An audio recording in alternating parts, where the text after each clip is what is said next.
DRDO के secret project का हुआ खुलासा, जिसमें मिली ऐसी सफलता जो विश्व युद्ध में निभा सकती है बड़ी भूमिका। यूक्रेन की तरफ रूस के तेजी से बढ़ते वॉरशिप को देखकर यूएसए ने भारत से मांगी मदद। भारत की मदद करते ही शुरू हो जाएगा तीसरा विश्व युद्ध। दोस्तों, भारत का डीआरडीओ एक बहुत ही सीक्रेट प्रोजेक्ट पर काम कर रहा है, लेकिन इसके बारे में पब्लिक डोमेन में ज्यादा जानकारी उपस्थित नहीं है। आपने कई बार काली दुर्गा ईएमपी हथियारों के बारे में सुना होगा, लेकिन आज हम जिस डीआरडीओ के सीक्रेट प्रोजेक्ट के बारे में बताने जा रहे हैं, जिसकी खुलासे ने चीन को परेशान करके रखा है। यह सीक्रेट हथियार अंतरिक्ष तक जाने के लिए सक्षम है। इस प्रोजेक्ट को बताने से पहले हम आपको बता दें, इस प्रोजेक्ट से जुड़ी इस वीडियो में दी गई जानकारी पहले से ही न्यूज वेबसाइट पर उपस्थित है, इसलिए हम इस वीडियो में इतनी ही जानकारी आपको बता रहे हैं जिससे भारत की सुरक्षा में कोई चूक ना हो। दरअसल दोस्तों, ये प्रोजेक्ट मिसाइलों से जुड़ा हुआ है, जिसकी मैन्युफैक्चरिंग को बहुत ही सीक्रेट रखा गया है, लेकिन डीआरडीओ ने ही इसको रिवील किया था, जिसकी वजह से इस प्रोजेक्ट का खुलासा हो गया।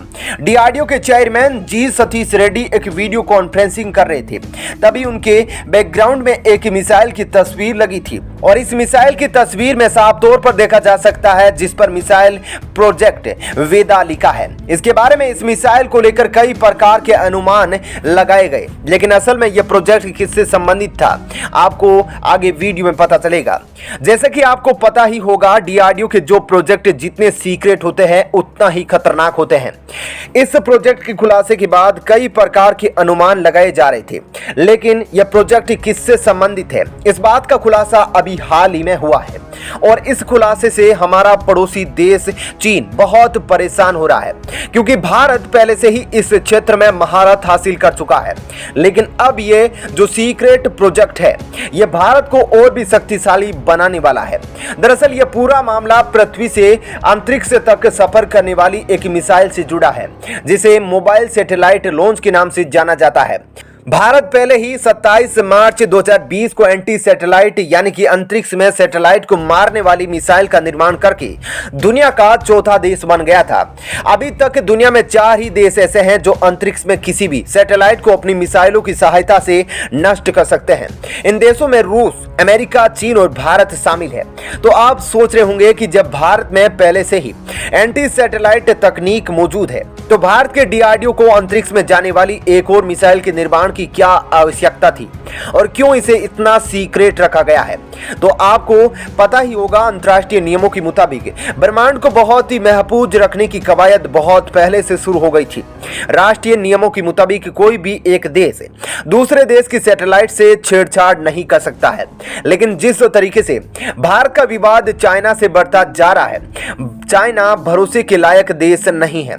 चाइना कभी भी भारत की सैटेलाइटों को टारगेट में ले सकता है, और यदि भारत की सैटेलाइट ब्रह्मांड में नष्ट हुई तो पूरा कम्युनिकेशन रुक सकता है। कम्युनिकेशन रुकने का मतलब युद्ध में हारना तय है, क्योंकि बिना सूचना के युद्ध लड़े नहीं जा सकते हैं। इसलिए भारत के डीआरडीओ ने प्रोजेक्ट वेदा के तहत मोबाइल सैटेलाइट लॉन्च का निर्माण किया है। यह भारत के लिए युद्ध में बहुत ही कारगर साबित हो सकता है, क्योंकि भारत के पास इस प्रोजेक्ट के तहत ऐसी ताकत आने वाली है कि किसी भी वक्त अंतरिक्ष में भारत अपनी सैटेलाइट भेज सकता है। तो दोस्तों, अब तो आप समझ ही गए होंगे कि यह सीक्रेट प्रोजेक्ट वेदा कोई एंटी सैटेलाइट मिसाइल नहीं, बल्कि एक सैटेलाइट लॉन्चर है, जिसकी सहायता से बहुत ही कम समय में भारत अपने सैटेलाइट को अंतरिक्ष में भेज सकता है। उधर जिस तरीके से चीन अंतरिक्ष में अपनी पकड़ मजबूत करने के लिए लगातार एक के बाद एक अपनी सैटेलाइट को तैनात करता जा रहा है, इसलिए प्रोजेक्ट वेदा भी भारत के लिए बहुत ही महत्वपूर्ण होने वाला है, क्योंकि आने वाले दिनों में अब एक देश दूसरे देश पर नजर रखने के लिए अपने सैटेलाइट की मदद ले रहे हैं। अभी कुछ दिन पहले भारत ने जब अपनी सबसे सीक्रेट S-4 न्यूक्लियर सबमरीन को समुद्र में लॉन्च किया था, तब इसकी किसी को खबर नहीं लगी थी, लेकिन इसका खुलासा सैटेलाइट की तस्वीरों के जरिए हुआ था, जिसके बाद ब्रिटेन के एक न्यूज अखबार ने एक न्यूज पब्लिश की थी। उसके बाद पूरी दुनिया को पता चला था कि भारत भी न्यूक्लियर सबमरीन लॉन्च कर चुका है। दोस्तों, आइए अब दूसरी खबर की ओर बढ़ते हैं, जो रूस यूक्रेन से संबंधित है, और अमेरिका ने भारत से एक मदद मांगी है। अगर भारत की ओर से यह मदद दे दी जाती है तो तीसरा विश्व युद्ध शुरू होने में कोई रुकावट नहीं होगी। दरअसल अमेरिका ने भारत से एक ऐसे हथियार की मांग की है जो रूस और यूक्रेन में युद्ध में बहुत ही अहम साबित हो सकता है। इसी कदम पर अमेरिका रूस को तबाह कर सकता है। रूस और यूक्रेन के बीच विवाद अब केवल दो देशों का नहीं रह गया है, बल्कि इसमें कई देश प्रत्यक्ष और अप्रत्यक्ष रूप से शामिल होते जा रहे हैं। अब यह तनाव तीसरे विश्व युद्ध की ओर बढ़ रहा है। अभी तक अमेरिका का एक और नजदीकी देश जापान की भी एंट्री हो चुकी है। अभी कुछ दिन पहले इस विवाद का अंतर्राष्ट्रीयकरण भी हो चुका है। दरअसल अमेरिका ने इस मसले को यूनाइटेड नेशन तक पहुंचाया है।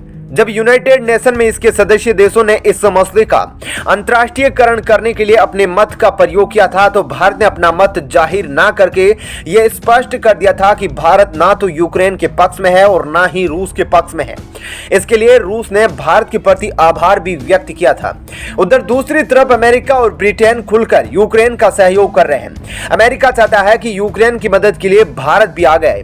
दरअसल पूरे यूरोप को 40% नेचुरल गैस की सप्लाई रूस ही करता है और यूरोप के कई देश ऐसे हैं जो नाटो के सदस्य देश हैं और यूक्रेन की ओर से आगे आ रहे हैं।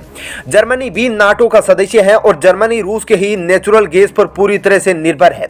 अगर जर्मनी रूस और यूक्रेन के बीच यूक्रेन की मदद के लिए आगे आता है तो रूस जर्मनी को नेचुरल गैस की सप्लाई बंद कर सकता है। यही वजह है कि अभी तक जर्मनी ने अपनी कोई भी प्रतिक्रिया नहीं दी है। उधर अमेरिका रूस की शुरुआत के पहले नेचुरल गैस से जुड़े सारे इंतजाम कर लेना चाहता है। इसलिए अमेरिका, चीन, भारत और जापान से नेचुरल गैस की सप्लाई करने की अपील कर रहा है।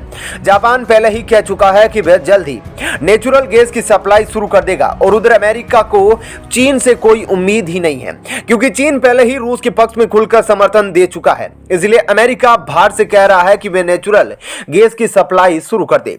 लेकिन यहां पर अगर भारत अपने नेचुरल गैस की सप्लाई करता है तो रूस भारत के खिलाफ हो सकता है, क्योंकि अभी तक भारत ने किसी के भी पक्ष में अपनी प्रतिक्रिया नहीं दी है। वहीं अमेरिका चाहता है कि भारत अमेरिका की कही बातों पर आगे बढ़े। उधर भारत की भी दुनिया के पटल पर धीरे धीरे पहचान बनती जा रही है। अभी कुछ महीने पहले ही जब अफगानिस्तान से पूरी तरीके से अमेरिका की वापसी हुई थी, तब अफगानिस्तान से निकलने के बाद अमेरिका के पूरे एशिया में मौजूदगी खत्म हो गई थी, जिसके बाद अमेरिका ने चीन को काउंटर करने के लिए भारत से सैन्य बेस बनाने के लिए जमीन मांगी थी। अमेरिका ने कहा था कि अगर भारत अमेरिका को सैन्य बेस बनाने की अनुमति देता है तो अमेरिका चीन के मुद्दे पर भारत की मदद करेगा और साथ ही भारत में रहकर अफगानिस्तान में मौजूद तालिबान और चीन दोनों को काउंटर किया जा सकेगा। दरअसल चीन जिस तरीके से सैन्य हथियारों के मामले में लगातार बढ़ता जा रहा है, उससे अमेरिका को डर है कि कहीं चीन सैन्य मामलों में अमेरिका से आगे ना निकल जाए। इसलिए चीन रोकने के लिए अमेरिका भारत की मदद चाह रहा है। तो दोस्तों, आप क्या सोचते हैं? क्या भारत को नेचुरल गैस की सप्लाई शुरू करनी चाहिए या नहीं? कमेंट बॉक्स में जरूर बताएं। तो इस वीडियो में इतना ही, लेकिन वीडियो पसंद आई हो तो वीडियो को लाइक और शेयर जरूर करें। धन्यवाद। जय हिंद।